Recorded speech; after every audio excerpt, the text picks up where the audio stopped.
Pop superstar na si Taylor Swift pasok sa listahan ng mga bilyonaryo sa buong mundo.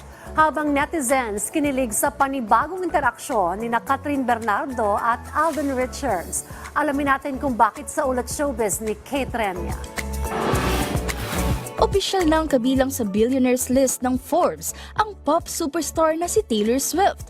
Ayon sa Forbes, siya ang kauna-unahang artist na nagkamit ng billionaire status batay lamang sa kanyang music career at tinatayang mayroon siyang net worth na humigit kumulang na 1.1 billion pesos. Nakatulong din anya dito ang pagsasagawa niya ng Eras Tour na kumita ng mahigit 1 bilyong piso. Matatandaang noong nakaraang taon ay kinilala ang singer bilang Person of the Year ng Times Magazine.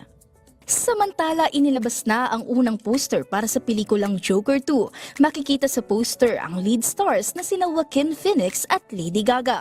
Inaasahang ilalabas ang trailer ng nasabing pelikula sa April 9. Mapapanood ang Joker 2 sa mga sinehan sa October 4. At viral ngayon sa social media ang mga bagong video ni Alden Richards at Catherine Bernardo na magkasama sa post-birthday party ng aktres. Sa Instagram story, makikitang sinurpresa ni Alden ng isang malaking bouquet of roses at isang regalo si Catherine. Bukod dito, mas lalong kinilig ang netizens sa isa pang video kung saan nakayakap pa si Alden kay Catherine habang sila ay kinukunan ng larawan.